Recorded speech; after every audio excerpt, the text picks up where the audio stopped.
They are less specific in the new pieces that they're wanting to pick up along their physical trail.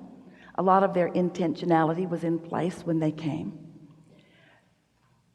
Before we can clearly answer your question, we have to tell you something very briefly. This life experience, this creative process, is 3 steps: asking, and then answering, and then receiving or allowing. So your life causes you to do much more specific asking than life causes of your cat. You ask with much more detail. So that is to say that your vortex, your vibrational reality, has many more moving parts, many more components. It's a much more active experience. Source answers your vortex immediately. And of course, Source answers the vibrational request of animals too immediately. So in that way, you're similar. You're both asking. You're asking with more detail. Source is answering both. Biggest difference between humans and animals? Animals turn their thoughts to things much more easily because they are in the receptive mode nearly always. And so, haven't you noticed how they can wrap you right around their little finger? Well, that's the They thing. know what they want. They're pure positive energy. They don't harbor negative emotion. They just stay in that place of pure positive energy. And we would like to say that no matter how it looks to you, 100% of the time, they are getting what they most want, no matter what, no matter how it looks to you. What I'm trying to figure out, I get that, is how can I have a more peaceful interaction, because they're very deliberate and there are some behaviors that I just can't seem to make sense of. I know. Well, if you do enough focus wheels, you will like to eat worms. So, are you wanting to modify the behavior of your cat? I want to understand what they're trying to say with the things that they're doing. So if they Mostly, I'm happy, I'll get what I want, don't fuss over me, play with me when I want to play, otherwise get lost. I've heard things like animals, they're source, they're with us for a reason, especially pets. Because they are here to emphasize what the art of allowing is. They demonstrate receptive mode, and that's their biggest value to you. How can I benefit from consistent, peeing over my couch? How can I benefit from fighting all the time? It's not helping me get in the vortex. I'm trying to get in the vortex, and they're fighting, peeing, meowing, all these things, and I'm just like, that's not helping me get into alignment unless it's supposed to be a challenge. Well, when we had the conversation with your cat, this is how that conversation went. The cat says to us on a regular basis, they all say essentially the same thing. We like to be outside. When we're outside, we can pick our place to pee. And when we're inside, we like to pick our place to pee also. Point taken. And when we say that the cat is really living the art of allowing more than humans are, is because the cat is unwilling to change behavior or desire for someone else, just following intuition. Now, you can train anyone to do anything. You can train your cat, you can bring anyone into alignment, and really we like to say that if you're really clear about what you want, hello, it's your cat. Which one? I have 3. That if once you're having an experience that you don't like, you're putting rockets of desire into your vortex. Right. But if the cat's behavior has your attention more than your vortex has your attention, then you're not offering any positive influence over the cat. The cat will be a cooperative component. The cat doesn't want to be an uncooperative component. The cat is following the path of its least resistance. And the cat is not as picky about its path of least resistance as you are. And so if you are really wanting to evoke from anyone behavior that is more pleasing to you, you've got to get your attention on the pleasing behavior and off the unpleasing behavior. And that's a discipline that most don't have, because when you find something that you don't want, you give your attention to it. And when you give your attention to it, you shine a spotlight on it and you offer a vibration about it. And the cat thinks that must be the place I'm supposed to pee, because that's where all of the attention is, you see. That's where all of the attention is. If you would put your attention on what you want and take your attention off of what you don't want, your cat will show you what your power of influence is.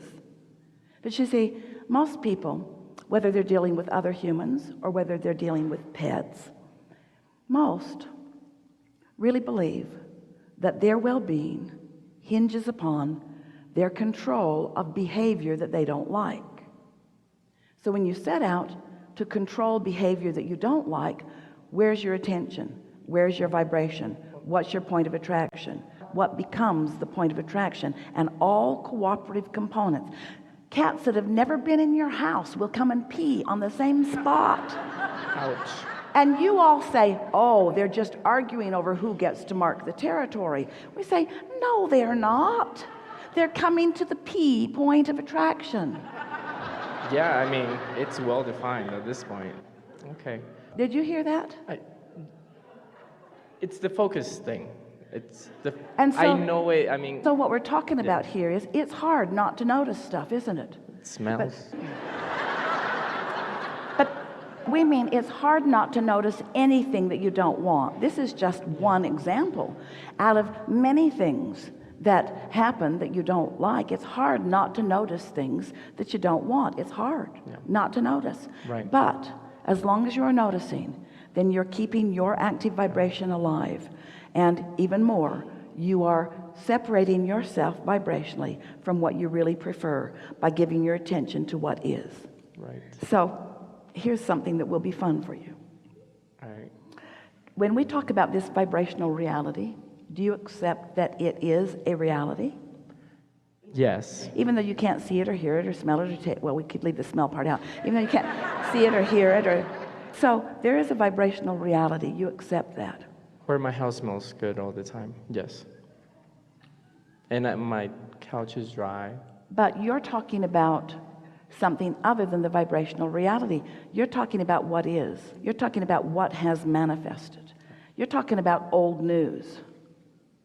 Anything that's happening right now is old news, because the vibration flowed a long time ago.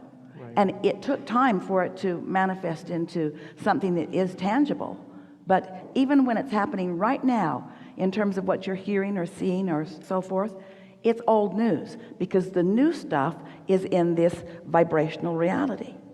So if you could just for a little while, we know it's not easy, especially under extreme conditions, if you could notice less of what is and talk more about what you desire on that subject and all others, you will become every day more a vibrational match to your own preferences. Okay. And anything that does not match that preference will vibrate out of your experience. Now, most of you say, I don't want my cat to run away. I don't want my cat to vibrate out of my experience. And we say, the behavior could vibrate out of your experience. So we said to you that the cat's inclination is different than your desire. Have you ever been in a relationship with someone who wanted to do things differently than you do? And so is it always a compromise where one of you gives in? Okay, cat, you can pee on the couch. Or I'm bigger than you are. No, you cannot. And the cat says, try and stop me. And that's what you are all sort of saying to each other. When you try to exercise control over the action over the manifested part of your reality, you have very little influence, very little power, because when you're looking at the problem, you are disconnected from the power, and when you're disconnected from the power, you have very little influence, so you're not clear. Does that make sense to you? That's why problem solving doesn't work. You got to be solution looking, not problem solving, because the vibration of a problem and the vibration of a solution are very different frequencies. And so you got to find some way to get into the vision of what you want, so much that it distracts you from what's going on. So when we say don't think about that, that's not fair, because you're thinking about that thing you don't want to think about. And law of attraction is helping you think about that thing that you don't want to think about.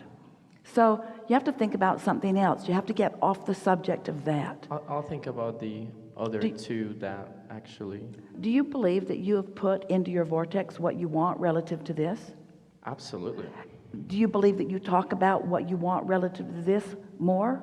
Or do you believe that you talk about what you've got more? I've been talking about what I got more. And you know how you know that? Because you got it. Indeed. Because you're turning those thoughts to things. All of your thoughts are turning to things. All of your thoughts are turning to things. All of your thoughts are turning to things. The thoughts that you think, the thoughts that you practice, the vibration that you hold, they turn to things. That's why people can live in the same city and live very different lives. That's why people can walk down the same street and have very different experiences, or even see very different things.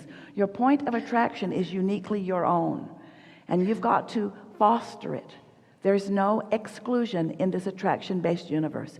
It's all about inclusion. So when you look at what you want, you include it in your vibration. When you look at what you don't want, you include it in your vibration. And we know it makes you sometimes want to pull your hair out, and theirs too, because sometimes you're seeing things that you don't want to see, and you want to take swift action in order to stop it from being. But it never, ever, ever, ever, ever, ever, ever, ever, this is going to take a while, ever works. It never works.